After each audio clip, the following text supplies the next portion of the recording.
हे आपण हा अभंग किंवा यांचं म्हणणं का पाहतो आता, हा पहिला प्रश्न. ते निळोवार यांचं आहे आणि ते त्यांचं अशासाठी पाहायचं की ते स्वतःबद्दल सांगताना एका अभंगात म्हणाले की मी तो संतांचे पोचणे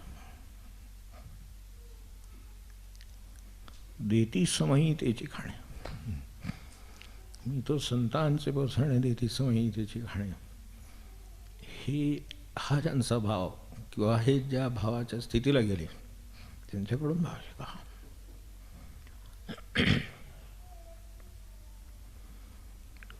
भक्तीचा मार्ग ओळखणारे या अर्थाने, कारण भाव या शब्दातच मुळात भक्ती अर्थ आहे. त्याला तुम्ही डिवोशन म्हणा, श्रद्धा म्हणा, फेथ म्हणा. तसा श्रद्धेला फेथ हा पर्यायी शब्द नाही मुळात, पण तरीसुद्धा सोयीसाठी, कारण काही वेळेला आता माध्यमाचा प्रश्न गंभीर झालेले, त्यामुळे तात्पुरतं त्याला फेथ म्हणून श्रद्धा आहे किंवा निष्ठा आहे, या सगळ्या अर्थाने इथं भाव शब्द आहे. तर ती जी भक्ती आहे ती मार्ग ओळखणारे, त्याचा मार्ग ओळखणारे, चालणारे, की त्या अर्थाने कमी नाहीत, आहेत. अगदी काही भक्ती लुप्त झालेली नाही आणि लुप्त होणं शक्यही नाही. मनुष्य आहे तर भक्ती राहीलच. आता प्रमाण असेल, शुद्धी अशुद्धी असेल, हे ठीक आहे, हे बदलू शकेल. व्यवहारात सुद्धा मनुष्याला जर भक्तीची गरज लागते, भक्ती म्हणजे काय आहे शेवटी? भक्ती म्हणजे एक प्रेमच आहे. अत्यंतिक प्रेम ही त्याचंच परिवर्तन अधिक शुद्ध झालं की भक्तीमध्ये होतं. तर प्रेमाशिवाय तसा माणूस नाही. आपण व्यवहाराने जर पाहिले तर एरवी खूप कठोरपणे वागणारे काही व्यक्ती घरामध्ये असतात, आपण बघितलं असेल. एरवी अत्यंत कडक स्वभावाचे मोठी माणसं असतात. ती घर चालवतात, त्यांच्या पद्धतीने चालवतात, ते सगळं त्यांचंच ऐकावं लागतं, सगळं खरं. आणि अजिबात म्हणजे त्यांच्या स्वतःच्या मुलांनासुद्धा त्यांनी कधी त्याच्या सांभाळ, त्याच्याशी कधी बोलले, दोन शब्द गोड बोलले वगैरे अजिबात नाही. पण नातवंड जर असलं तर त्यानं काही केलं तरी ते त्याला उचलून घेतल्याशिवाय राहत. आता ती भक्ती होतीच, फक्त ती प्रकट व्हायला अशी परिस्थिती लागली. त्यामुळे नसते असं नाही, ती आहेच. कुठलाही मनुष्य जरी अशा तऱ्हेचा असला तरी. आता दुसऱ्या बाजूला त्याच्यात बाकीचे विचार पण आहेत. एकदम जर भाव किंवा भक्ती असा शब्द वापरला तर आता एवढी विचारसरणीनं किंवा काय शिक्षणानं अशी ज्येष्ठ झालेली माणसं आहेत, प्रभावित झालेली माणसं आहेत, त्यांच्या दृष्टीनं ते जरा भोळेपणा वाटतं, बोळसटपणा वाटतो, किंवा भावभक्ती कसली आले, काय जग कुठं चालले वगैरे. ही भक्तिभाव भोळेपणा असंही थोडंसं आपल्याला दुसऱ्या बाजूला त्याचं प्रतिक्रिया दिलेली आपल्याला आढळते. पण हे जे हे प्रतिक्रिया देतात त्यांना सुद्धा तसं खऱ्या अर्थाने भक्तीचा अर्थ कळलेला नाही, असं धाडसण म्हणायचं किंवा जपून म्हणायचं, पण ते खरं आहे. कधीतरी त्याचं सत्यत्व लक्षात येईल. श्रद्धामयोयम पुरुषः असं जे म्हटलेलं आहे, तर श्रद्धा त्याच्यात उपजतच आहे, भाव त्याच्यात भक्ती उपजतच आहे खरं सांगायचं तर. आता ती माणसं त्याला वळेपणा म्हणून आणि काय म्हणायचं ते म्हणून त्यांच्या पद्धतीनं असेल तर त्यांनी तो भक्तीचा अर्थ नीट समजून घेतलेला नाही. जी ही माणसं आधुनिक काळातली आहेत, काय तरुण आहेत म्हणा किंवा मोठीच तरुणांच्या आहेतच, ती समजू शकतो, पण मोठी माणसंसुद्धा त्यांचे त्या आयडॉल बेडॉल म्हणजे काय असतं मला सांग. भक्तीच की एक प्रकारची नाही का, कशातली ते त्या कुठल्या विषयातले आहेत हा प्रश्न नाही, पण त्यांचे ते आयडॉल म्हणजे तो त्यांचे भक्तिभावाची जागा. आपण इथे भक्तिभाव म्हणल्यावर लगेच देवबीव असं वाटतं आणि ते मागासलेपणाचं भोळेपणाचं वाटतं, पण त्यांचे आयडॉल म्हणजे काय आहे, त्यांची त्याबद्दलची ती भक्तीच आहे, दुसरं काय. ते फॅन असतात म्हणजे काय असतात, भक्तच असतात. सरळ समजून घ्यायचं. इंग्रजीत थोडं कदाचित चुकत असेल माझं, पण आता फॅन्स असतात. फॅन म्हणजे काय असतं? ते भक्तच असतात. पण पांडुरंगाचे फॅन असं म्हणा वाटलं तर, दुसरं काय म्हणणार आहे? रामाचे फॅन म्हणा. ते आणि कोणाकोणाचे फॅन असतात. हे सगळं, ही सगळी भक्तीच आहे तसा विचार केला तर. त्याशिवाय नाही राहू शकणार मनुष्य. अगदी सुरुवातीला सुद्धा मातृवाक्यम प्रमाणम चालेल. आई म्हणेल ते खरं वाटतं म्हणाला. हे अजून तरी आहे अशी परिस्थिती. तर आणि तेवढ्या वयाला ती राहते पण. पुढं काय होतं आपल्याला माहिती असतं, ते काही विचार करायला नको. पण आधी मातृवाक्यम प्रमाणम. मग ही आईची भक्तीच नाही का एक प्रकारची. तिचं जर आपण प्रमाण मानतो, ज्याचा आपण भक्त समजतो त्याचा आपण प्रमाण मानतो, तो आपला आदर्श असतो. मग तसं ते लहानपणी मातृवाक्यम, मग जरा मोठं झालं की लक्षात येतं की बाबा वाक्यम प्रमाण आहे. कारण आईला सुद्धा शेवटी त्यांचं ऐकावं लागतं. आणि जर समजा आई नाही म्हणाली आणि बाबांकडे जाऊन मागितलं आणि त्यांनी होय म्हणलं तर आईला ते करावं लागतं, द्यावं लागतं. मग शेवटी बाबा वाक्यम प्रमाण म्हणजे थोडं पुन्हा भक्ती थोडी अधिक विस्तारली तर बाबा वाक्यम प्रमाणाकडे जाते. किंवा असं हे लहान असेपर्यंत भक्तीचं स्वरूपच आहे, त्यामुळे तेही ठीक आहे. पुढं मग काय, आता त्याच्यापुढे एकदा शाळा सुरू झाली म्हणून घरात सांगितलं की हा अभ्यास कर, हे अमुक लिहून काढ, हे पाठ कर, ऐकत नाही. पण तेच जर सरांनी किंवा बाईंनी सांगितलं तर दुसऱ्या दिवशी अगदी रात्री प्रामाणिकपणे संध्याकाळी सगळं लिहून सरबाई वाक्यम प्रमाणम काय असेल ते. कारण आता ते जे म्हणतील ते, त्यांनी जे सांगतील ते खरं वाटतं. एक वेळ आपण घरी सांगितलं तर खरं वाटत नाही, पण त्यांनी सांगितलं की खरं वाटतं. त्यांनी सांगितलं की करावं असं वाटतं. म्हणजे हे एक प्रकारचं भक्तीचं आणखीन थोडं जरा वय पुढे गेल्यानंतर किंवा जरा बाहेरच्या जगात गेल्यानंतर ते हळूहळू सरबाई वाक्यम प्रमाणम असं होतं. त्यावेळेला ज्यावेळेला आईकडून ते बाबांच्यापर्यंत जातं त्यावेळेला आईच्या ठिकाणच्या काही त्रुटी लक्षात येतात, सत्तेची काही मर्यादा लक्षात येते. मग तेव्हा ते बाबांकडे जातं. मग बाबांच्या सत्तेची मर्यादा लक्षात आली की ते सरांच्याकडे जातं. कारण बाबा हे विषय शिकवू शकत नाहीत अशी समजूत असते यार, पण असते. ठीक आहे, शिकू शकणार नाही हे ते जे सांगतात तेच बरोबर आहे. म्हणजे कदाचित त्यांनी चुकीचं सांगितलं तरीसुद्धा ते आम्हाला असं म्हणाले आणि हे सांगितलं हेच बरोबर आहे आणि हेच करायला पाहिजे असा आग्रह धरण्यापर्यंत जातं ते सरवाक्याप्रमाणे. मागे आपल्याला एकदा बोललोही होतं, आठवत असेल आपल्याला की पूर्वीच्या काळात, ज्या काळात म्हणजे अजूनही आहेत बोर्डिंग स्कूल आहेत आणि त्याच्यात ते राहायचे वगैरे, त्यावेळेला ते सगळेच शिक्षक हे सगळे विषय त्यांच्याकडे दिलेले असतात. एक वर्ग सांभाळायचा म्हणजे वर्ग सांभाळायचा पूर्ण. एक शिक्षकी शाळा सुद्धा सगळ्या चारही इयत्ताना एकच. तसं ते दादा सांगायचे की परत एकदा आठवण झाली सर्ववाक्यांप्रमाणे. तेव्हा ते पृथ्वीच्या भूगोल शिकवत असताना त्यांनी सांगितलं पृथ्वी गोल असते, पृथ्वी वाटोळी असते असं म्हणून सांगण्यासाठी आता ह्यांना मुलांना कसं कळावं. आता त्यांच्या बुद्धिमत्तेप्रमाणे त्यांनी जो तो आपल्या बुद्धिमत्तेप्रमाणेच मार्ग काढणार. तर त्यांच्या बुद्धिमत्तेप्रमाणे त्यांनी कोटाच्या खिशातली डबी काढली तपकिरीची त्या काळात आणि ती दाखवली. अशी गोल असते, ती अशी गोल असते म्हणून दाखवल्यावर त्यांना पटलं की अशी पृथ्वी वाटोळी असते, गोल असते. पटलं, त्यांचा विषय संपला. 15 दिवसमध्ये निघून गेले आणि अचानक इन्स्पेक्टर आले. ते बोर्डिंग स्कूल असल्यामुळं घंटा वाजवले आणि तिथे सगळे एकत्र झाले. बघा आपल्याला आठवत असेल, ते एकत्र झाले. सगळ्या मुलांना बोलावून घेतलं.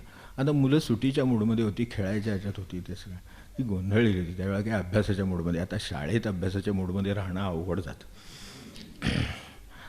तर अशा सुटीच्या दिवशी कसं राहावं म्हणून त्यांना बोलावून घेतलं. बोल तयार आहेत ना? तयार आहेत. काही प्रश्न विचारले. त्यात पृथ्वीचा प्रश्न आला, पृथ्वी कशी असते. आता समोर इन्स्पेक्टरच्या बोलायचं नसतं, त्यामुळे इन्स्पेक्टरच्या मागं भरवून, दरवाजाजवळ भरवून ते मागून काही उत्तरांच्या खुणा करत होते. हे सांगा, ते सांगा, किंवा त्याला विचारा, तू बोल. कारण काही मुलांना येतं, हे त्यांनाही माहिती असतं. काही मुलांना येतं. तर जरी शिकवलं तरी त्यांना अंदाज असतो की कोण काय साधारण शिकलं आहे. तेव्हा ती काही मुलं ह्याच्यातले ते पृथ्वीचं काही आकाराचं सांगायला तयार नाही. शेवटी त्यांनी कोटाच्या खिशातली डबी काढली, इन्स्पेक्टरच्या मागून ती अशी अशी दाखवली. आता त्या दिवशी होती सुट्टी. त्यांनी घरातून ज्या वेळेला पटकन ह्या आल्याचं कळल्याबरोबर त्यांच्या बोर्डिंगच्या स्कूलमध्ये त्यांना जी जागा दिली ते राहायला शिक्षकांची रूम होती, तिथून ते घरचा कोट घालून आले होते. आणि त्यामुळं ती खिशातली डबी काढून समोर दाखवल्याबरोबर मुलांनी सांगितलं की पृथ्वी ही इतर दिवशी वाटोळी असते आणि सुट्टीच्या दिवशी चौकोनी असते. कारण खिशातली डबी होती ती घरची डबी होती, ती चौकोनी होती. आणि त्यांनी ती दाखवल्याबरोबर त्या मुलं हुशार असतात काही काही ना, तेव्हा त्यांच्या मेळ कसा घालायचा ते लक्षात आलं. इतर दिवशी वाटोळी असते आणि सुट्टीच्या दिवशी गोल असते. आता मुकाट्याने ती डबी खिशात ठेवायची, काहीही बोलायचं नाही. ह्याच्या पलीकडे काय शिक्षकाच्या हातात राहिलं नाही. आता हे सांगण्यात काय चूक झाली, ते असं जसं पुढे जातील मुलं तसं त्यांच्या लक्षात येतं. तेव्हा सर किंवा बाई वाक्यम प्रमाणम हे पण खरं नाही.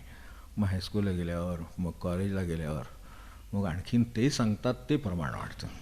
तेव्हा त्यांच्याबद्दलची भक्ती ही जसं पुढचं आपल्याला कळतं तशी मागच्याची भक्ती कमी होते हळूहळू. मुलांना म्हणजे आईला वाटतं की मूल माझ्यापासून दुरावलं वगैरे.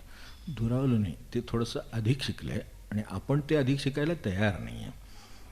बारीक फरक आहे भक्तीमध्ये. ते जे पुढे गेलं तसं मी पुढे जायला तयार नाही. जसं चौथीपर्यंत शिक्षक चौथीच्या पुढे जात नाहीत, म्हणजे जाते म्हणजे असतात ते, पण तरीसुद्धा त्यांना वर्गच मिळत नाहीत ना पुढचं, त्यामुळं ते चौथीपर्यंत शिकवत राहतात. आता 5वी 6वी 7वी झालेले मूल त्यांचं ऐकत नाही. मग त्यावेळेला त्यांना वाटतं की काय आहे, मी याला शिकवला, एवढा सगळं शहाणा केला, चौथीपर्यंत त्याला शिकवतो, माझं चूक आहे म्हणतो किंवा बरोबर नाही आहे म्हणतो. आता तो 5वीत 6वीत गेला आहे, आपण चौथीत आहोत. आता ह्याला काय करणार सांग, असं माणसाचं होत जातं. त्यामुळं भक्ती किंवा भावाची जी स्थानं आहेत आणि त्याच्याविषयी ज्या कल्पना आहेत त्या अशा बदलत बदलत जातात. आता आपण जे पहिल्यांदा भोळेपणाचा विषय काढला तो खरा आहे का मुळामध्ये याचा विचार करा. हा भोळेपणा नाही, माणसाच्या ठिकाणी भक्ती आहेच, फक्त आपण ती मान्य करायला तयार नाही. काही लोक मान्य करीत नाहीत किंवा त्याची गरज नाही असं समजतात. हे थोडं आपण सावधान राहून पाहावं म्हणजे झालं. तेव्हा बरं, हे शाळेपुरतं असं खरं आहे, असं आहे का? पुढे आपण शिकून नोकरीला लागलं तर शेवटी तुम्हाला कोण जे बॉस असतील, बॉस वाक्यम प्रमाणम आहे की नाही, पुढे ते हे बरोबर म्हणाले ते हे बरोबर, हे करा म्हणले ते हे करा. आपल्याला माहिती आहे हा निर्णय चूक.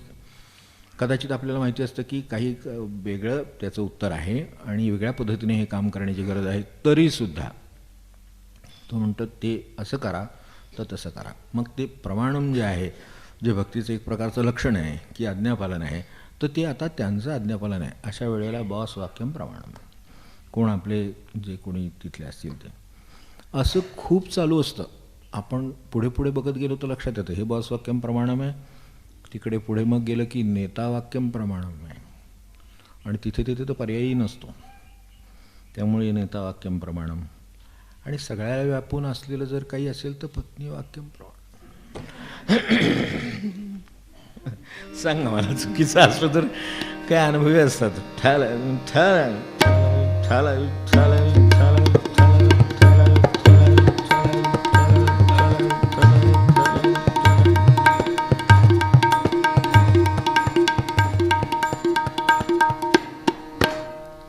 पत्नी वाक्यम प्रमाणम. कारण ते प्रमाण न मानणं परवडत नाही. त्यामुळं प्रमाण. आता ही आधी ती बॉसची भक्ती झाली, मग नेत्यांची भक्ती झाली, मग पत्नीची भक्ती झाली. असं जर आपण हा प्रवास पाहिला तर आपल्या लक्षात येईल, आपल्याला विषयी थोडक्यात घ्यायचा आहे तर तरीसुद्धा आपल्या लक्षात येईल की हळूहळू हळूहळू शेवटी शरीर थकत जाणार, भूमिका बदलत जाणार, रिटायर होणार, आजारी पडणार. वैद्य वाक्यम प्रमाणम, डॉक्टर वाक्यम प्रमाणम, बरोबर आहे की नाही? तिला म्हणतील ते करूया. ते ऑपरेट करायचं म्हणले, तुम्हाला अमुक होते, हो तुम्ही आमचं अमुक त्यासाठी हे अमुक करायला पाहिजे, ह्या तपासण्या करायला पाहिजे, त्या तपासण्या करायला पाहिजे, आपल्याला वाटते, काय करायची गरज पण नाही. डॉक्टर वाक्यम प्रमाणम. आणि शेवटी मग कालवाक्यम प्रमाणम. काय आहे दुसरं काय शेवटी? आपल्या हातातच नाही. त्यावेळेला तो जे टायमिंग देईल ते देईल. तेव्हा आपली अशा तऱ्हेनं शेवट इथपर्यंत जातो. ह्या प्रत्येकाच्याबद्दल आपल्या मनात भाव आहे, प्रत्येकाच्याबद्दल भक्ती आहे, आपण प्रत्येकाचं ऐकत गेलेले आहोत. पण असं जाता जाता शेवटी हे सगळं बदलत जाते हो, ही अडचण. या प्रत्येकाच्या ठिकाणी कुठेतरी त्या एक आईच्या बाजूला, वडिलांच्या बाजूला असो, सरांच्या बाजूला असो, काय जे जे जे झालं याच्यामध्ये कुठेतरी त्या त्या वेळेला भक्ती पूर्ण कळली नाही आहे असं अर्थ. आपल्याला भक्तीची थोडी बाजू कळली की काहीतरी श्रेष्ठत्व आहे ते आपल्याला कळलं, त्यापुढे आपण त्यांचे भक्त झालो. आता कुणावर तरी श्रद्धा असावी किंवा भक्ती असावी या अर्थाने ते बरोबर आहे, कारण मनुष्य श्रद्धामयोऽयं पुरुषः तो आहेच आहे तसा. तर कुठेतरी श्रद्धा असणं हे खरं सांगायचं तर कुठेतरी श्रद्धा असणं हे सहज आहे. श्रद्धामयोऽयं पुरुषः जे म्हटलं तसं प्रत्येक मनुष्याच्या ठिकाणी श्रद्धा ही सहज आहे. आता सहज आहे, फक्त अडचण ही आहे की ही जी श्रद्धा आहे, हा जो भाव आहे किंवा भक्ती आहे, त्यातून त्याचं ध्येय ठरत असतं आयुष्याचं. म्हणून ह्या सगळ्याचा विचार करायचा. ते जर चुकीचं असलं तर त्याचं ध्येय चुकीचं ठरेल आणि त्याच्या आयुष्याचा प्रवास बदलेल. अनेक वेळेला आता हे लहानपणापर्यंत तर ठीक आहे, पण शाळेत जर संस्कार झाले, शाळेत जर हे बरोबर आहे म्हणून सांगितलं गेलं तर त्याप्रमाणे पुढं तो आयुष्यात करणार आहे. कारण त्याची ती भक्तीचा प्रश्न आहे, त्याने ते ऐकायचं ठरवलं आहे. त्यामुळे त्याला जसं ते त्या शाळेत सांगितलं की अमुक साईडला जा, तर तो ते प्रमाण मानतो. आईवडील काय म्हणतात ते प्रमाण मानित नाही, कारण त्यावेळेला त्याच्या दृष्टीनं त्याची भक्ती तिथे असते. त्यामुळं ती जी भक्तिभाव आहे तो तिथं असल्यामुळं ते प्रमाण धरून तो त्याचा आयुष्याचा मार्ग चालणार ना.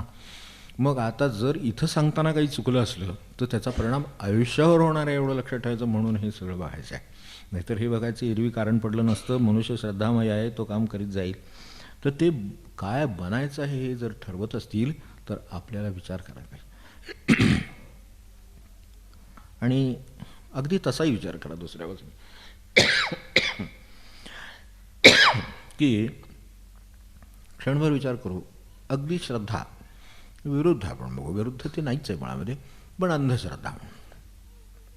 अंधश्रद्धा ठेवू नका असं जर एखादा म्हणाला तर ते म्हणताना सुद्धा तर्काने सिद्ध झालं तर बघा, पुरावा आहे का बघा, बुद्धी सांगणारी शुद्ध बुद्धी तिचं आहे ते बघा, म्हणणं काय आहे ते बघा.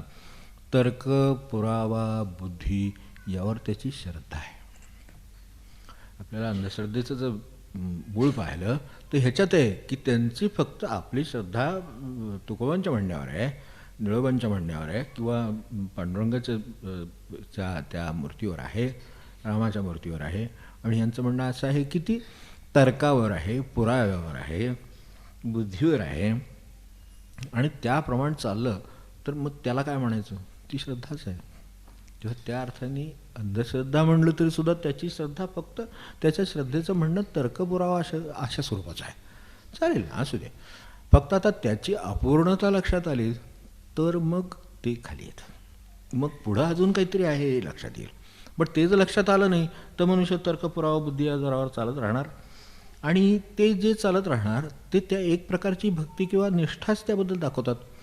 तर्काला पटत नाही, ज्याचा पुरावा दिसत नाही ते मी मानणार नाही, म्हणजे याचाच अर्थ दुसऱ्या परीनं त्याची त्याच्यावर भक्ती आहे, तर्कावर भक्ती आहे, बुद्धीवर भक्ती आहे, पुराव्यावर भक्ती आहे असं दर्शवतं.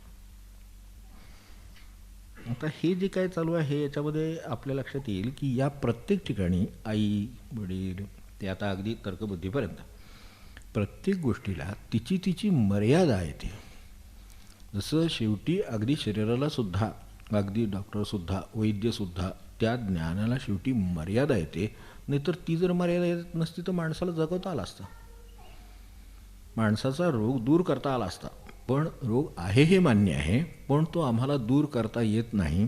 त्या अर्थी त्या सत्तेला ज्याच्यावर आपण श्रद्धा ठेवली आहे ती मर्यादित आहे हे लक्षात येईल. ज्याच्यावर श्रद्धा ठेवली त्या प्रत्येक श्रद्धेला मर्यादा आहे. ती करायची म्हणजे या चुकीच्या श्रद्धा आहेत असं नाही. आईपासून अगदी या तर्क याच्यापर्यंत लोकांच्यापर्यंत या सगळ्या आहेत, पण त्यांच्या त्यांच्या मर्यादा त्यांना आहेत. म्हणजे या ज्या श्रद्धा आहेत, आता अनेकांची पुढे आयुष्यामध्ये पैशावर खूप श्रद्धाच आहे एक प्रकारची. त्याचा त्याची भक्तीचाच विषय आहे तो, खरं सांगायचं तर त्यांना दुसरं काही सुचत नाही. डोक्यात ते विषय असतो, कसा अडावा ते असतो, कसा वाचवावा ते असतो. तर त्याबद्दल त्याचं म्हणणं आहे ठीक आहे. पण त्याची मर्यादा त्याच्यात त्या काही प्रसंगात लक्षात येते.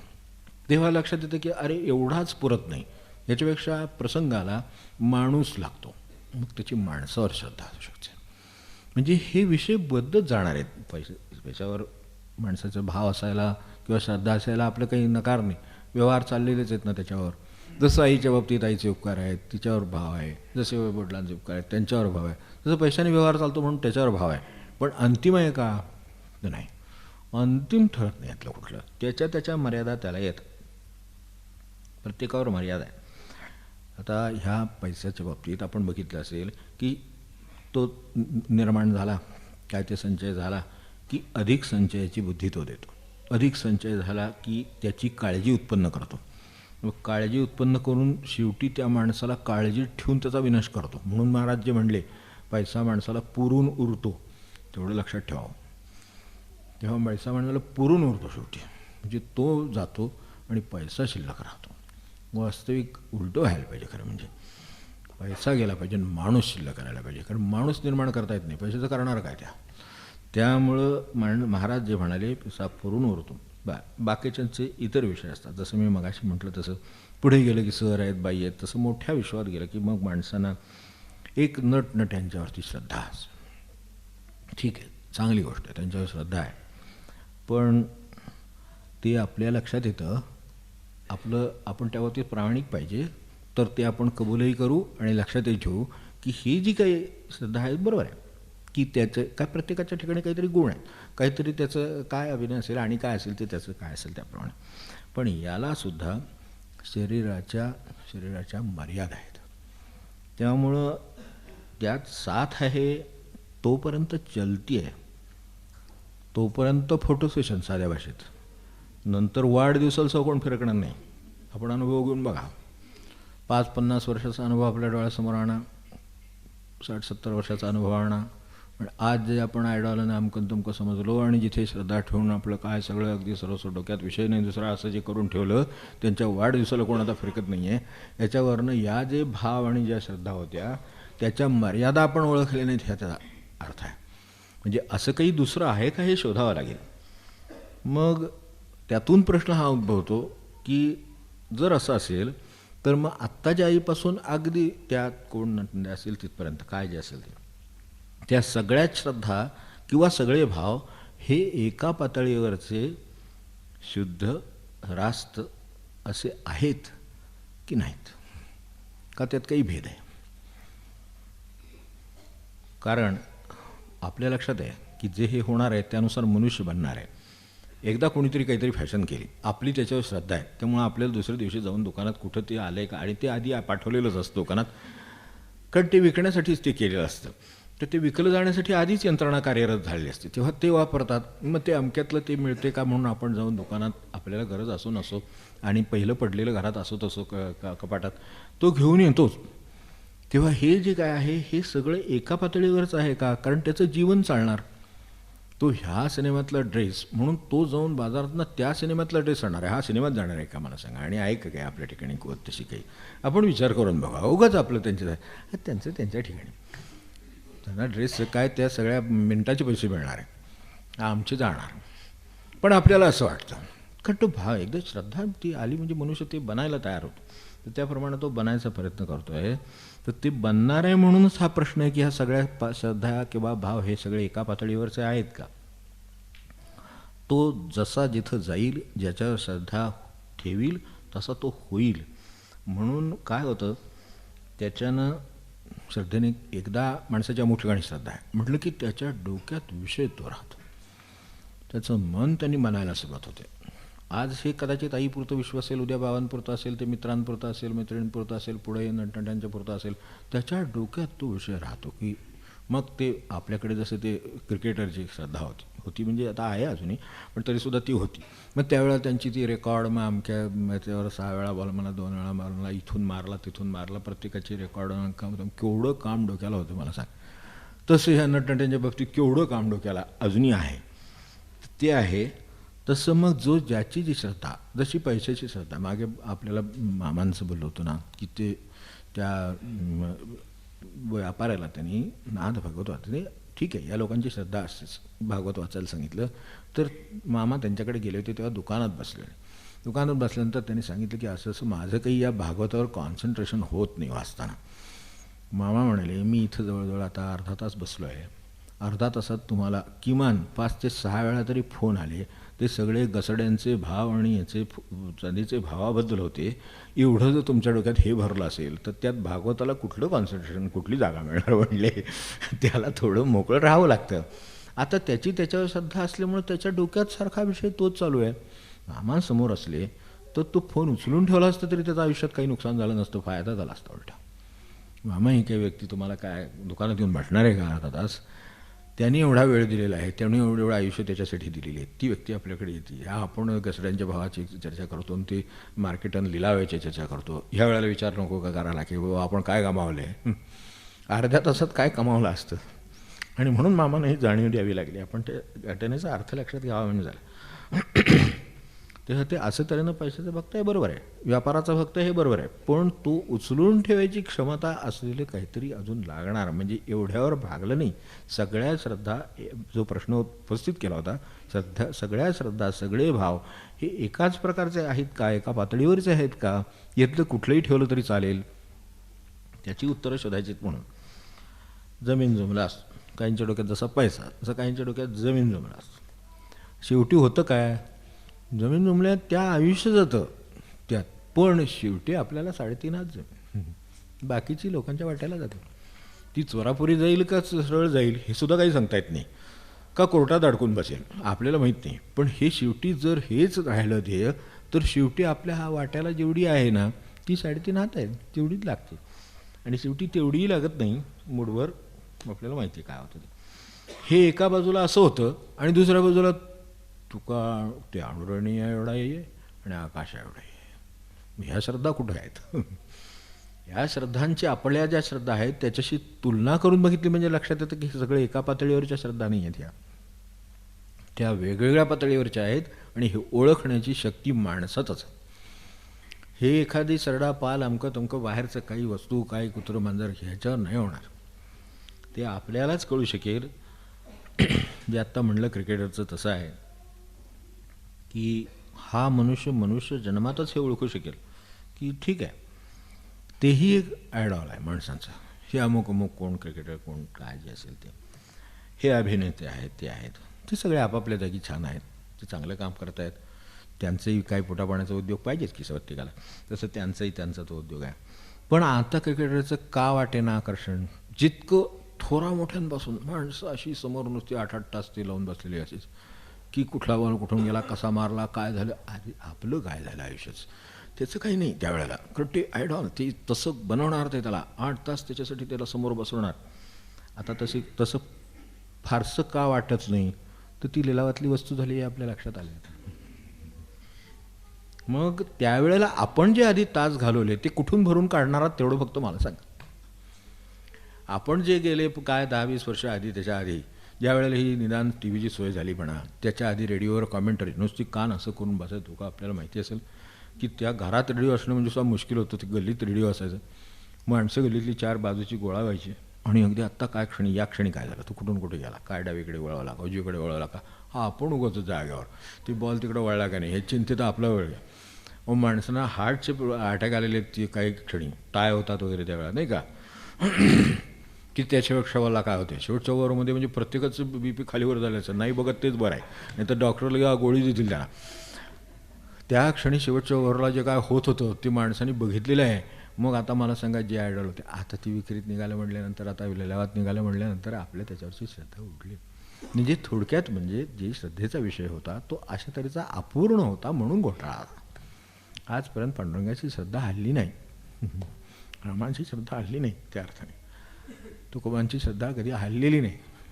हे इथं असं 5-25 वर्षात असं होते जे आपण आपल्या डोळ्यासमोर बघितलेलं आज किती माणसं असते. अनेकांना ते एकदम ते काय अभिषेक काय जे असतील ते कोण असतील ते सगळे मोठे वाटतात आणि सगळं तसंच आहे, तसं ते व्हायला पाहिजे. बघ ते शर्ट घाल, ते पॅन्ट काप, काय करायचं ते करतील, तर ते करतील. पण तेच नट बीट तर सोडाच, साईड रोलसुद्धा सोडा, हे सगळं केलं आणि जरी काही केलं तरी त्यांचं एखाद्या ठिकाणी चित्रीकरण जरी असलं तरी पाहायला मिळालं तरी खूप. ह्याच्यापेक्षा आपली मजल त्यात काही जाणार आहे का? इथं तुका आकाश एवढा आहे. ही मजल एका सामान्य त्या अर्थाने सामान्य माणसाकडे ही मजल आहे की तो तिथं पोचू शकतो की जे आज आपल्याला पुरतंय. ज्यांचा अभंग घेतला त्यांना तुकोबांचाच अनुग्रह आहे. तेव्हा ते आकाशा एवढा होऊ शकतो सामान्य माणूस. यातला कोण सामान्य माणूस, यातलं काय होऊ शकला हे सांगायचं. आणि झालाच असेल तर अपवादानं झाला, उरलेला नियमाने झाला का. इथं नियमाने कोणीही भक्त व्हायचा तर भक्त काय भगवंत होऊन जाईल ही शक्यता आहे. म्हणजे ध्येय काय आणि ती सारखीच कशी आहेत का नाहीत हे बघण्याचं चाललं आहे. तर त्यासाठी हे मी मगाशी जे म्हटलं की ते त्यांचं चित्रीकरण, रस्ते रोखायची बंद करायची वेळ येते, मान्य आहे मला. कारण शेवटी गर्दीचं नियंत्रण करणं त्यांचं काम आहे. कायदा सुरक्षेचा प्रश्न आहे. त्यामुळे त्यासाठी ते कुठं जिथं कुठं काय झोपडपट्टीत काय कशात काय काय कुठे जिथे आले असतील, काय महाबळेश्वरला असेल कशाला असतील, तिथं सगळीकडे रस्ते बंद करून ते सगळं करायचं. त्यामुळे ते चित्रकरण बघायला सुद्धा ते माणसाचे काय डोकं ठेवून सुद्धा ते काय सापडत नाही. आणि ते सुद्धा बघायला मिळणं खूप ही गर्दीवर म्हणत नाही नुसत्या. ते जे व्हायचं आहे त्या दिवशी ते आत आहेत का बाहेर आहेत हा परत एक नवीन प्रश्न आता नवीन निर्माण झाला.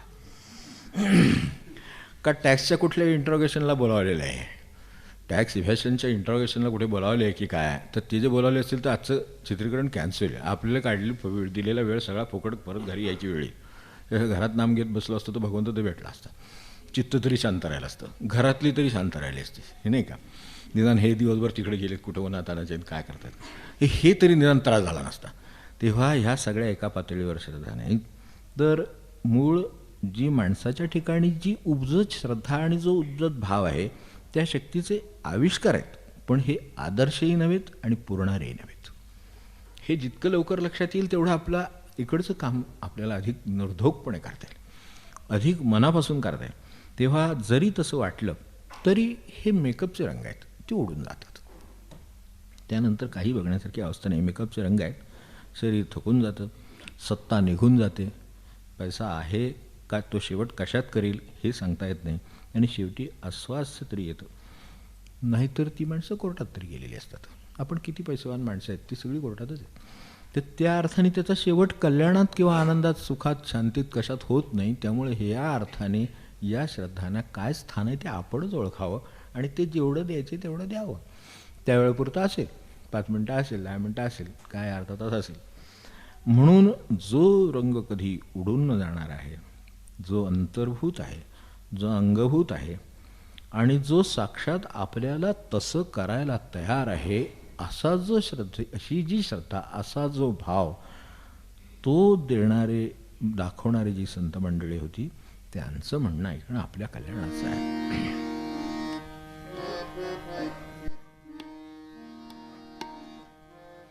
भाव शुद्ध तरी प्रगटे येऊनी अंतरी, भाव शुद्ध तरी प्रगटे येऊनी अंतरी, भाव शुद्ध तरी प्रगटे येऊनी अंतरी, भाव शुद्ध तरी, भाव शुद्ध तरी.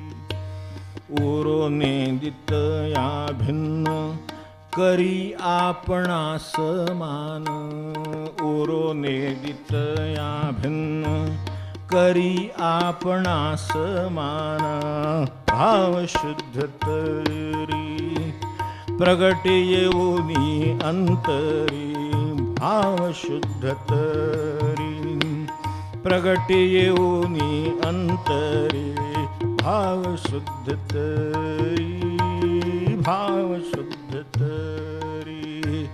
भरोनिया सृष्टी आपणची त्या पाठीपोटी, भरोनिया सृष्टी आपणची त्या पाठीपोटी, भाव शुद्ध तरी प्रगटे येऊनी अंतरी, भाव शुद्ध तरी प्रगटे येऊनी अंतरी, भाव शुद्ध तरी प्रगटे येऊनी अंतरी, भाव शुद्ध तरी, भाव शुद्ध तरी.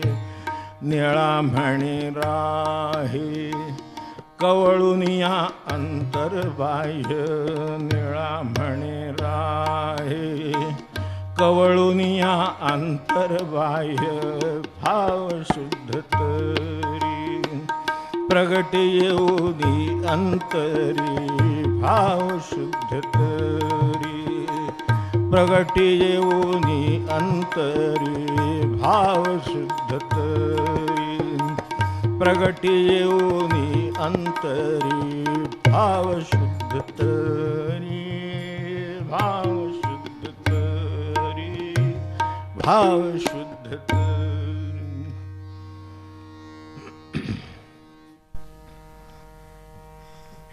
म्हणून त्यांनी ह्या भावाकडे श्रद्धेकडे वेगळ्या दृष्टीनं बघायला सांगितलं. एकदा विचार तरी करून बघा, आपण ज्या अर्थाने भाव ठेवतो, ज्या अर्थाने भक्ती ठेवतो, ज्या अर्थाने श्रद्धा ठेवतो, त्या जागा त्याच्यासाठी आहेत का योग्य? ज्याच्यासाठी आपण जन्माला आलो किंवा ज्याच्यासाठी जेवढी आपली झेप आहे, तर त्या झेपेला अनुकूल असं आपल्याला काय आदर्श असावा ह्याच्यासाठी मुळात एक खरं तर त्यांचं म्हणण्याचं भावच असा आहे की जरी भूभवतीपासून हे झालं असलं तरीसुद्धा त्याची दुसरी व्युत्पत्ती आहे की भाव हा कष्ट करून मिळवण्याचा विषयच नाही आहे, मुळात माणसाकडे आहेच. जो भगवत सत्तेनं माणसाच्या ठिकाणी असतो त्या अर्थाने भूसत्तायाम, तो सत्तेनं जो त्याच्या ठिकाणी आहे, ज्या अर्थी जन्माला आला त्याच्या ठिकाणी जसा प्राण आहे, जसा हृदय आहे, तसा तो भाव आहे. तर इतका जो अंगभूत भाव आहे तर त्याचं असा वापर किंवा अशी दिशा त्याला मिळणं हे आपल्याच कल्याणाचं नाही आहे. किती काळ अशा तऱ्हेचं आपल्याला न कळल्यामुळे गेला असेल आणि अजूनही सावधान झालो नाही तर जाईल हे आपल्याला कळणार पण नाही. म्हणून जितकं लवकर सावधान होईल या बाबतीत तेवढं बरं. बरं, हा भाव आहे जसा दिलेला आहे तसा शुद्ध आहे, जसा मूळ आहे तो शुद्ध आहे, बरोबर आहे. ती श्रद्धा शुद्ध आहे, भाव शुद्ध आहे, सगळं आहे. पण मग इथे भाव शुद्ध तरी असं का म्हणावं लागलं? जर भाव शुद्ध असेल तर प्रगटे येऊनी अंतरी म्हणजे जागा ठेवलेली आहे, पण प्रगट होणार का नाही हे आपल्या भावाच्या शुद्धीवर ठेवलं आहे. हे आपल्याला पहिल्या दृपदातच कळतं की आपला भाव जर शुद्ध असेल तर त्यांच्या अंतरंगात येऊन प्रगट व्हायची तयारी आहे कुणाच्याही. आपल्याकडे एखादा पैशाचा खेळ येतो, एखाद्याला खेळता येईल, एखादा जमिनीचा खेळ येतो, एखाद्याला खेळता येईल, एखाद्याला नटनटी होता येईल.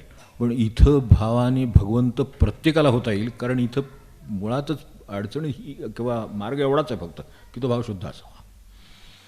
तो अशुद्ध असतो हे आहेच, याच्यात गृहीत आहे. म्हणूनच तो शुद्ध भावाचं एवढं सांगावं लागलं. भाव शुद्ध तरी मग प्रगटे येऊनी अंतरी, म्हणजे ज्या अर्थाने भगवंत अंतरी प्रकटतो म्हणजे कायमचं समाधान आहे, परिस्थितीवर अवलंबून नाही, निरुपाधिक अशा तऱ्हेचं समाधान ज्याला झालं त्याच्या अंतरी हा भगवंत प्रगट झाला. आणि त्याचं कारण भाव शुद्ध राहायला. भाव शुद्ध राहू दे, कशानं मग अशुद्ध होत असेल हे शोधायला पाहिजे की कशानं माझ्या ठिकाणी जर भाव आहे तर तो अशुद्ध कसा झाला. तसंही तर पाणी प्रत्येकाला दिलेलं प्रत्येकाला सारखंच आहे, पण तरीसुद्धा घरातलं पाणी अशुद्ध होऊ शकतं. आपण बघतो काही जंतू मिसळा, काही आपल्याकडनं नीट स्वच्छता नाही झाली, काय झालं तर घरातलं पाणीसुद्धा आपल्याला जे पाणी सगळ्यांनीच आणलेलं आहे, जे सगळ्यांच्याकडेच आहे, ते आपल्या घरातलं करायचं अशुद्ध असू शकतं. तर ते काय अशुद्ध असलं, आप समजा केर काढतो आहे मनुष्य आणि त्या पाणी जे काय साठवण आहे त्याच्यावर झाकण ठेवलेलं नाही आहे. आता काढलेल्या केरांना ते तो त्यात पडणार, उडणार आणि ते कुठंतरी अशुद्ध होणार, हे सरळ आहे.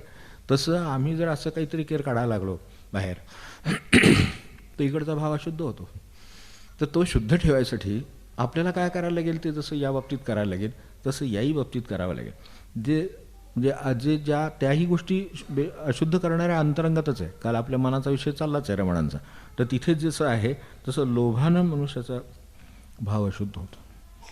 भाव आहे तर तिथे लोभ नाहीच, असेलच तर भाव अशुद्ध झाला असं समजायचं. म्हणजे आपल्याला लक्षात असेल पण तरीसुद्धा एकदा आठवणीसाठी समोर ठेवतो की ते लाकडाची वखार असलेली माणसाची गोष्ट बाबा सांगायची बघा. त्याच्याकडे एक इन्स्पेक्टर आहे, तो त्या लाकडाच्या वखारीची तपासणी करीत असे आणि ते नेहमीप्रमाणे ते बघून जाईल आणि त्याच्या दुकानात आता इतक्या दुकानात हिंडणाऱ्या माणसाला एरवी काही अस्वस्थता येत नाही. ह्याच्याकडेच गेल्यानंतर अस्वस्थता काय येते, तिथे गेलं की त्याला अस्वस्थ वाटायचं. बाकी सगळं ठीक आहे, ते सगळे वखार काय ते बघायचं, नेहमीप्रमाणे जायचं, त्याचा जॉबच आहे, तो त्यांनी करायचा.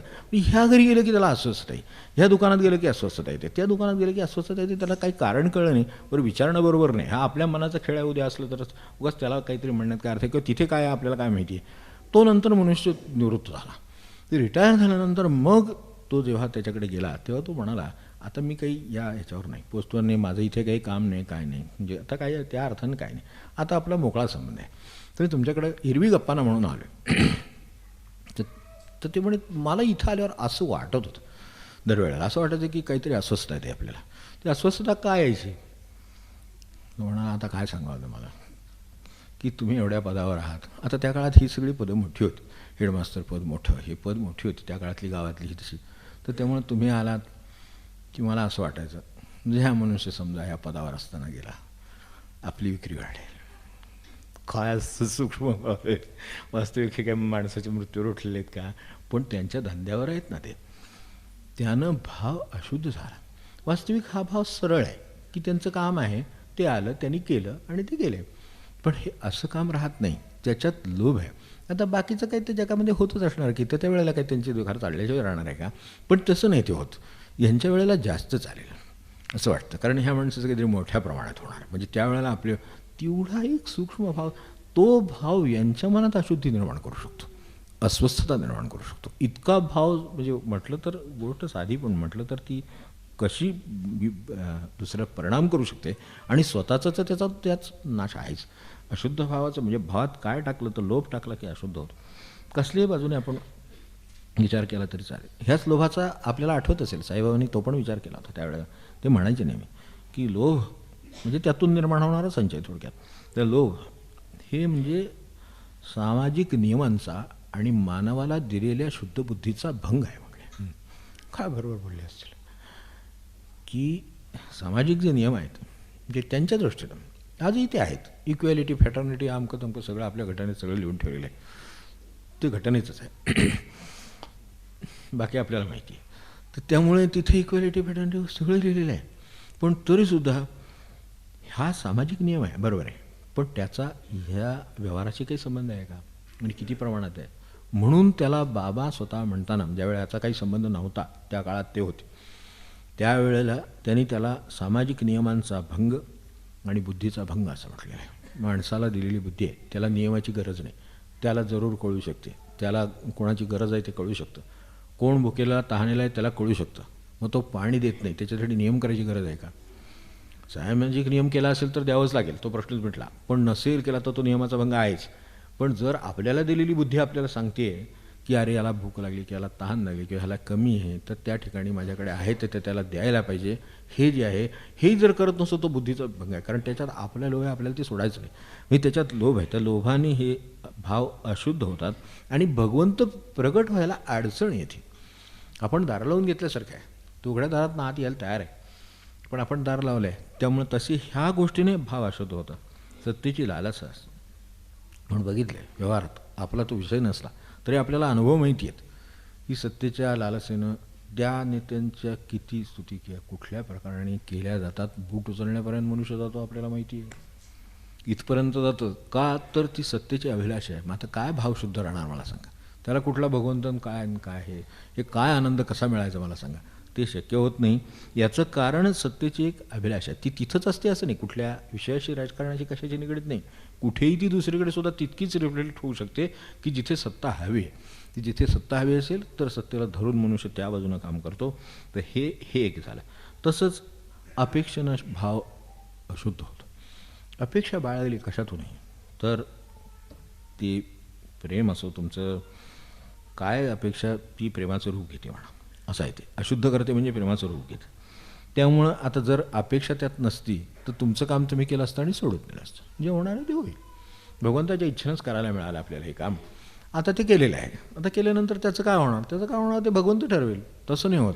ते तसं झालं आहे की नाही बघावंच वाटतं. पण दान दिलं तरी ते त्यांनी विनियोग केला आहे की नाही असं वाटतं. काय केलं कुठल्याही बाबतीत, काही कामाचं कोणाचं काय काम केलं असलं तरी तो त्याचं नीट चीज करतो आहे की नाही. आता तो चीज करतो आहे की नाही तो त्याच्या अकाउंटचा विषय आहे. त्याने डेबिट क्रेडिट त्याने ठरवावं काय काम आपण केलं. भगवंताचं काम होतं, ते शुद्ध बुद्धीनं केलं, शुद्ध भावाने केलं, तर आपलं काम झालेलं आहे खरं सांगायचं तर. इथेच खरं काम संपलं. पण हे असं वाटतं त्यानं काय करावं त्यालाही हेच लागू आहे, की त्याचंसुद्धा त्याला कर्तव्य आहेच, ते चुकावं असं माझं म्हणण्याचा अभिप्राय नाही, पण आपलं काम काय आहे हा प्रश्न आहेच. तर त्या दृष्टीनं अपेक्षा पुऱ्या झाल्याने मला सांगा, एखाद्याबद्दल अपेक्षा बाळगली, कुटुंबात असो, बाहेर असो, नातेवाईकात, काशात काही असो, अपेक्षा पुऱ्या होतात तोपर्यंत माणूस तुमचा असतो. अपेक्षा पुऱ्या नाही झाल्या की माणूस तुमचा राहत नाही, परका ठरतो. आणि नेहमी जसं तिकडे मोठ्या प्रमाणात आपल्याला आढळतं, हे छोट्या प्रमाणात असतं म्हणून फारसं कळत नाही. पण पक्ष सोडला म्हणजे आधीच्या स्तुतीऐवजी मग निंदेच्या तोफा टाकल्या जातात, बरोबर आहे की नाही? हे तर आपल्याला मोठ्या प्रमाणात कळतं, पण घरातलं कळत नाही. पण घरात मनात तसंच येतं, जर तो मनुष्य मनाप्रमाणे अपेक्षेप्रमाणे वागत नसेल तर परकेपणाची भावना माणसात येते, भाव अशुद्ध करते. वास्तविक त्याचा जसा काही संबंध असेल, वडील असतील, आई असतील, काका असेल, मामा असेल, काय मुलगा असेल, बायको असेल, काय जे असेल संबंध असेल तो शुद्ध राहायला अडचण काय येते, तर माझ्या अपेक्षेने तो भाव अशुद्ध झाला. मग भगवंत म्हणतो मला इथं राहता येणार नाही, त्याला प्रगट व्हायला अडचण आहे, त्याची तयारी आहे, पण आमची बाजू शुद्ध नाही म्हणून तो तयार नाही.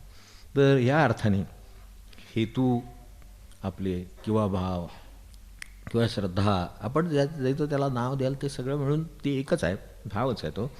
तर ते तपासून ती जरा शाश्वत किंवा कल्याणकारी किंवा भगवंतावरचं आहे, गुरुवरचं आहे, तिथे भावाचा प्रश्न आहे, तिथे तो शुद्ध राहायला. एकदा भगवंतावरचा भाव शुद्ध आहे म्हटलं की भगवंताला प्रगट होणं भाग आहे. आणि खरं सांगायचं तर आपल्या लक्षात येते, महाराज म्हणायचे तसं आहे की एक एक गोष्ट राजाला मागत बसण्यापेक्षा राजाला दत्तक जावं किती सोपं आहे खरं नाही काय. तसं खरं म्हणजे भक्त होणं म्हणजे भगवंताला दत्तक जाण्यासारखं आहे. एकदा दत्तक गेला की आता मला सांगा, त्याचा तो मुलगा आहे तर तो घाल्यानंतर सगळं त्याचंच आहे हो, असं नाही का. त्याला काही घोगडीची का ह्याची का वाण आहे, काही उशीन पांघरुणाची का वाण आहे, जो राजाचा मुलगा आहे त्याला काही वाण आहे का ह्याची. मग हे असं काहीतरी घोगड्यानं मागत बसू नये, त्याने अशुद्ध होतं. तर असं आपल्या लक्षात येईल. तर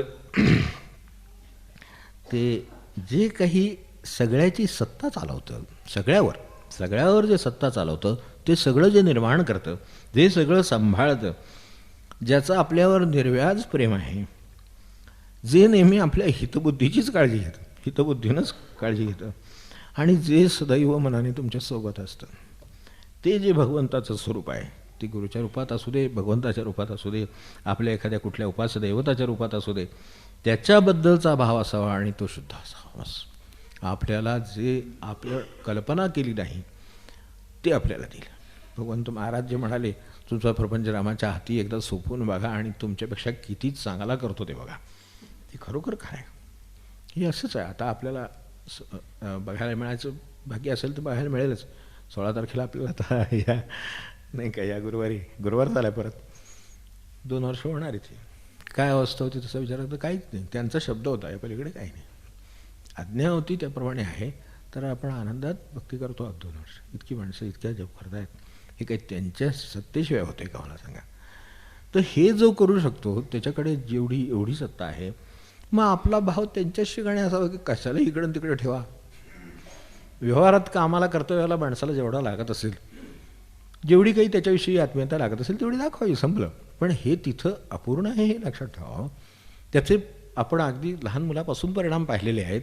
तर एवढं जर आपण ठेवलं, काय होतं, भगवंतावरचा भाव शुद्ध नाही तोपर्यंतच खरं सांगायचं तर भगवंताला वेगवेगळ्या गोष्टी मागाव्या लागतात. दुसरी पण बाजू एक सांगून ठेवली, भगवंताला का मागतो तर त्याच्यावरचा भाव शुद्ध नाही म्हणून मागतो. तो आपलाच आहे म्हटल्यानंतर वेगळं मागावं लागतच नाही, कारण जो त्याचा असतो त्याचं सगळं त्याला कळतच असतं, आणि त्याच्यातलं काय द्यावं, कोणा द्यावे, किती काय, तसं त्याला ते कळतच असतं. तो ते देत असतो. आणि उलटा असा आपल्याला अनुभव येईल की न मागता आपल्याला कल्पना नसताना तो ते देतो, कारण त्याला त्याच्या हिताची काळजी आहे, कारण तो त्याचाच आहे, त्याचा भाव शुद्ध आहे आणि तो त्याच्यावर आहे. हे एकदा शुद्ध झाला की आपण, म्हणून इथे जे म्हटले ना, हे शब्द वाटतात पण प्रत्यक्ष इथे कसं म्हटलंय, उरोनेरी तया भिन्न करी आपणा समान. कोण आश्वासन देणारे म्हणून सांगा.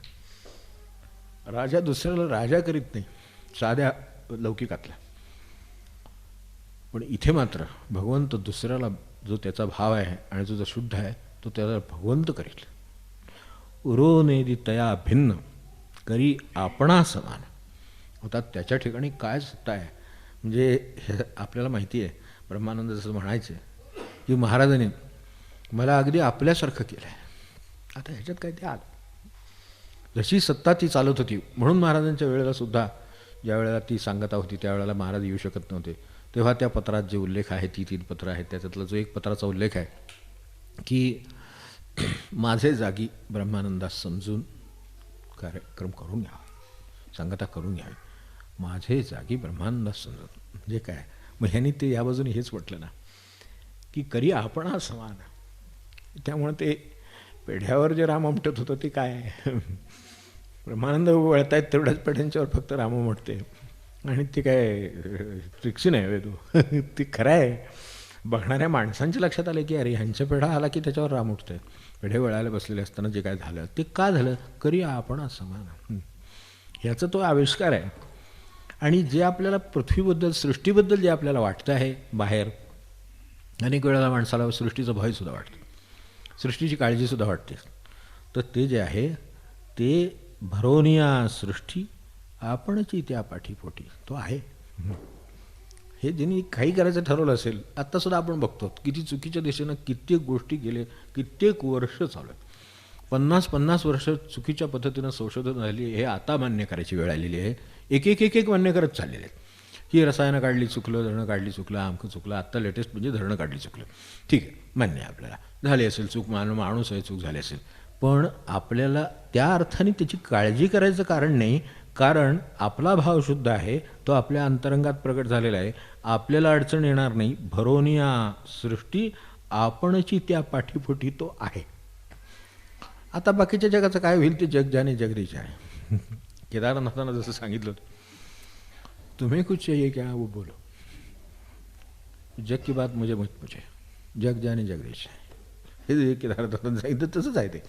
तर त्याची नका काळजी करू.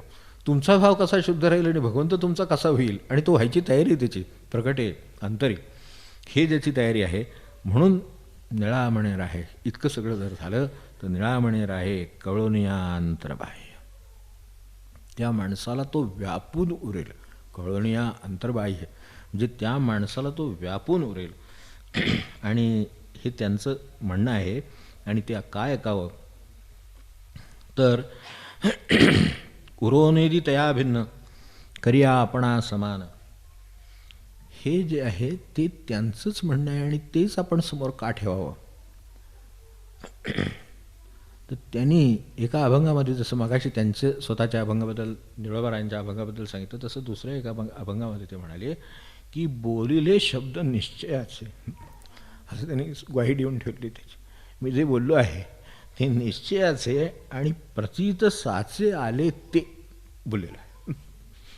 म्हणजे त्यांना हे जे उरोनेदी तया भिन्न करी आपणा समान वगैरे जे सगळं आहे हे माझं प्रचितीच आहे. हे तो प्रचितीचे बोलणं आहे. तसं हे प्रचितीच बोलणं आहे. म्हणून निरोबाच्या म्हणण्याला तितकं वेट आहे. म्हणून त्याकडे बघून आपण चालावं हे चांगलं. भक्तीची भगवंताच्या जी साधन आहेत आता त्यात सर्वात म्हणजे शेवटाकडे आपण जाऊ तर हा सगळा अभंग पाहिला तर हा त्यांचाच का पाहिला ते आपल्यासमोर आला असेल. त्याच्यातून भावाची शुद्धी अशुद्धी ही लक्षात आली असेल. तर हे सगळं एकदा काय झालं आहे की हे आपले डॉक्टर होते ना आठवले डॉक्टर आप्पा आठवले तर ते तात्यासाहेबांच्याकडे जात नाही मी. तर त्यावेळेला ते म्हणले की महाराज की नाम खरं तर साधन आहे, सहज आहे, सगळं मला पटलेलं आहे, माझी इच्छा आहे, पण ते माझ्याकडून काही होत नाही. घ्यायला लागलं की नाना शंका मनावर येत. महाराज म्हणले इच्छा आहे पण होत नाही. बरं ठीक आहे एक काम करा, तुम्हाला ज्या ज्या शंका उत्पन्न होतात त्या तुम्ही उद्या येताना लिहून घेऊन या. दुसरे विषय विचारलं. दुसरे विषय आल्याबरोबर महाराज ज्याचाच विषय त्याच्याबरोबर त्याचा तयार असेल. त्यामुळे ते मध्ये भेटायला आल्याबरोबर म्हणले हां ते लिहून आणलं का तुम्ही. त्यांचा कागद कोरा आपण स्वतः आपल्याला भेटलेलेच आहेत. तर आपण म्हणले माझा कागद कोरा राहिला. तर मी म्हणले मग त्यांना महाराजांनी विचारलं की तात्यासाहेबांनी विचारलं की ते काय झालेले आहे ह्याचं तुम्ही म्हणला होतं तेवढ्या शंका येतात. ते म्हणले मी जेव्हा नाम घ्यायला बसलो तेव्हा माझ्या असं लक्षात आलं की मला काही शंका म्हणून काही लिहिता येण्यासारखं नाही आहे खरं म्हणजे, हे माझ्या लक्षात आलं. महाराज म्हणले हे तुमच्या लक्षात यावं म्हणूनच तुम्हाला शंका लिहून यायला सांगितले.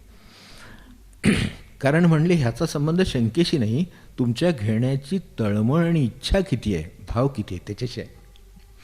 तुम्हाला जर मनापासून ती म्हणले एकतर इच्छा असेल नाही तर इच्छा नसेल, एकच काहीतरी असतं म्हणले.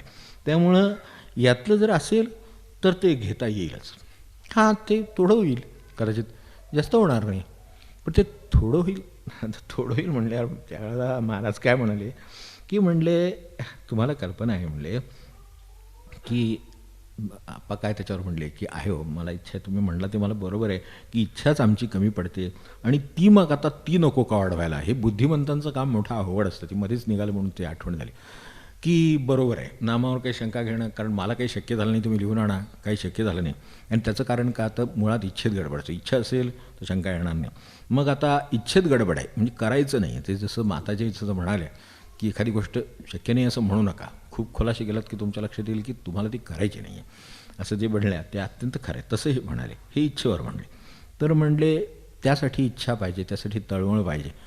तर ती जर समजा कमी पडते तर ती कशी निर्माण होईल. ही माणसं बुद्धिमान, ते म्हणले आम्ही असे बुद्धिमत्तेने म्हणजे भेटले त्या तर म्हणाले हे बुद्धीनं आम्ही खूप म्हणले असं काय वाया घालवलं. तर म्हणले त्यात त्यांना आम्ही महाराजांना हे विचारलं ती कळमळ पक्की कशी होईल. महाराजांनी थेट उत्तर देऊन टाक. महाराज काय म्हणले की गाईच्याकडून आपल्याला भरपूर दूध मिळतं, पण दूध काढायला लागलं तर सडाला आधी थोडंसं दूधच लावावं लागतं. मग म्हणले तुम्हाला पाहिजे तेवढं दूध मिळतं, तर म्हणले नाम जर वाढायला पाहिजे असेल थोडं नामच घ्यायला पाहिजे. घेतलं की ते वाढतं म्हणले, आणखीन काही करावं लागत नाही वेगळं म्हणले. तेव्हा थोडं नाम घेऊन ते वाढवायला सुरुवात करावी आणि मग भाव शुद्ध होत जातो, इच्छा आणि तळमळ वाढत जातात आणि मग तुमच्याकडून ते भरपूर नाम जे तुम्हाला व्हावं वाटतं आणि मनापासून व्हावं वाटतं ते आपोआप होतं कुठले, तर ते नामातच नाम घेण्याची बुद्धी आहे. त्यामुळे वेगळं आणखीन त्याच्याबद्दल शंका घ्यायचं किंवा वेगळी तळमळ उत्पन्न करायचं वगैरे काही कारण नाही. तुम्ही फक्त ते घ्या, मग तेच तुमचं नाम वाढवेल. त्या नामात नामात पुढचं नाम घेतलं जाण्याची बुद्धी आहे. त्यामुळे ती अशा तऱ्हेनं आपण ह्या शुद्धीबद्दल आपल्याला अनेकदा असं वाटेल क्षणभर की हे भावाच्या शुद्धीचं कळलं, ते असायला पाहिजे हे कळलं, ते झालं तर भगवंत आपल्यासाठी काहीही करायला तयार आहे. प्रगटे येऊन अंतरी याच्यापेक्षा आणखीन काय होणार, आणखीन सांगा मला. तर हे तो करायला तयार आहे.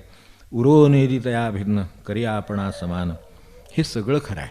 पण ह्याच्यातलं एक शंका थोडीशी राहून जातेच की हे भावाच्या म्हणजे जसं ते इच्छेचं झालं, तळमळीचं झालं, तसं ह्या भावाच्या शुद्धीची आपली इच्छा जी आहे तर ती धरायला खरं म्हणजे आपण कसूर करू नये. पण मनात शंका येते की ही शुद्धी आपल्याला जमेल का नाही, कारण आपल्याला कल्पना असते आतून.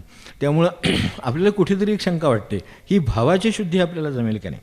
त्याची शंका धरू नये सांगण्यासाठी एक आठवण परत एकदा सांग की तात्यासाहेबांच्या अत्यंत जवळच्या आणि ज्यांची त्यांच्यावर आत्यंतिक निष्ठा आहे असे डॉक्टर पाथरकर जे होते, 2 पाथरकर त्यातले हे आर.बी. पाथरकर जे होते, तर ते स्वतः MD होते, ते MS होते. तर त्यांचे कितीतरी यांचे पेशंट्स आणि यांना ते नेहमी पाथरकरांच्याकडे पाठवायचे. ते स्वतः MS होते, ते करायचे. पण शेवटी कसं असतं त्यांची जी तात्यासाहेबांच्यावरची जी श्रद्धा होती ती आत्यंतिक, तो भाव आत्यंतिक होता. त्यामुळं त्यांच्या ह्या सगळ्यात त्यांना यश आलं. पण जसं मी म्हटलं ना, माणसाला जसा वेगवेगळ्या याच्यावर त्याचा भाव असतो आणि त्याला मर्यादा असते, तशी ते स्वतः MD आणि MS दोन्ही असून त्या काळातले एवढे असून त्यांना स्वतःला लिव्हर सिरोसिस झाला. अत्यंत सरळ मार्गी मनुष्य, पण त्याच्या वाट्याला लिव्हर सिरोसिस झाला आणि ते अत्यंत बरं न होणार आणि कठीण दुखणं, त्यामुळे वेदना आणि हे सगळं प्रचंड. तर त्यावेळेला तात्यासाहेब रोज त्यांना संध्याकाळी भेटायला की कसं आहे तुम्हाला. आता नुसते येऊन बसून जरी गेले तरीसुद्धा त्या वेदना कमी होतात, त्यांना माहिती आहे. तेव्हा एकदा तात्या काय म्हणाले की म्हणजे अचानकपणे म्हणाले, डॉक्टर तुम्हाला काय पाहिजे ते मागा, मी तुम्हाला देतो, एकदम म्हणाले. तेव्हा आता डॉक्टर म्हणजे काय क्षणी प्रतिक्रिया द्यावी, जे भाव शुद्ध असला तरीसुद्धा ही जी एक कुठेतरी टींच आहे तर त्यांना स्वतःला म्हणजे ही चांगली आहे, प्रामाणिक आहे, सगळं आहे, पण तरीसुद्धा ते पथरकरांना काय म्हणाले की महाराज मी असं काय केलं आहे म्हणून मी आपल्याजवळ काही मागावं. भक्तातला सुद्धा हा शुद्ध भक्त आहे. मी असं काय केलं आहे म्हणून तुमच्याकडे मी काही मागावं.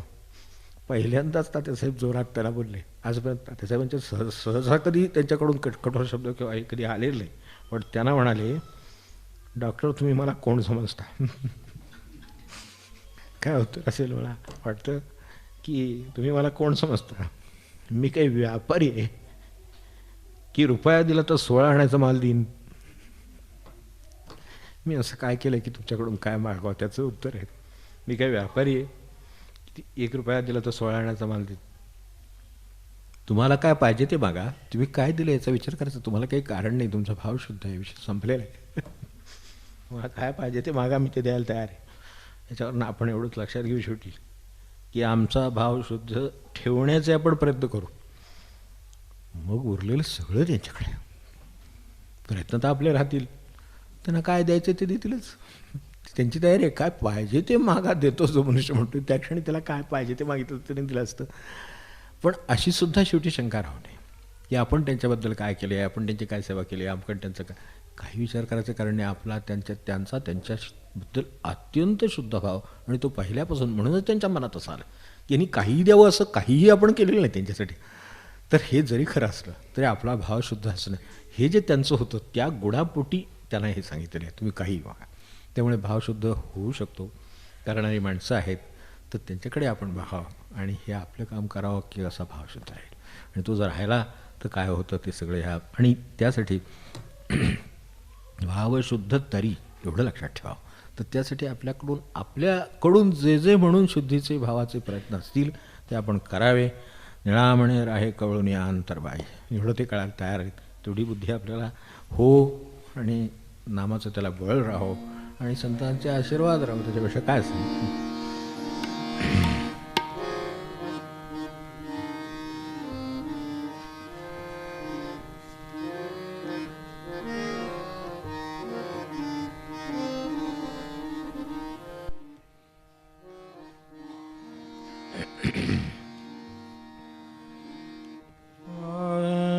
भाव शुद्ध तरी प्रगटे येऊनी अंतरी. भाव शुद्ध तरी प्रगटे येऊनी अंतरी.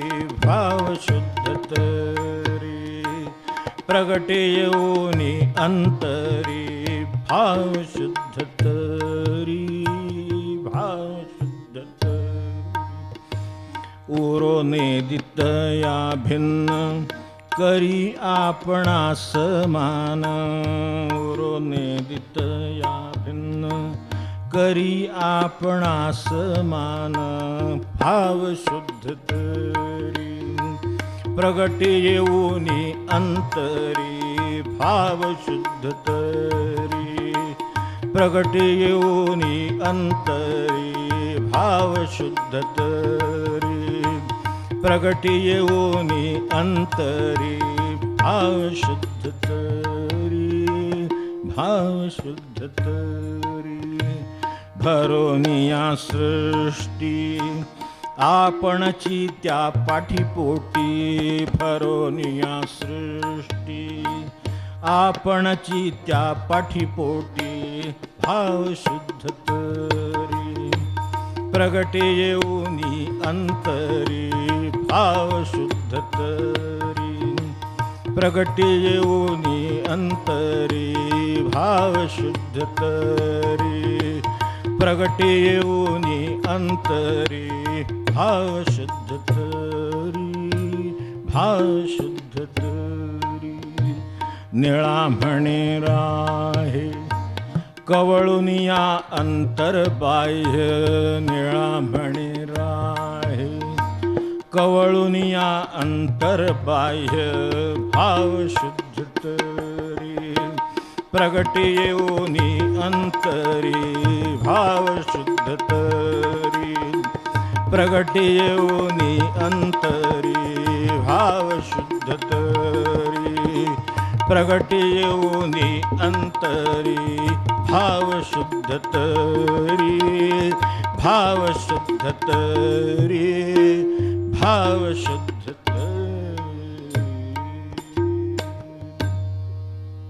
पुंडलिक वरदारी विठ्ठल श्री ज्ञानदेव तुकाराम पंढरीनाथ महाराज की जय. निळोबा की जय. जानकी जीवन स्मरण जय जय राम.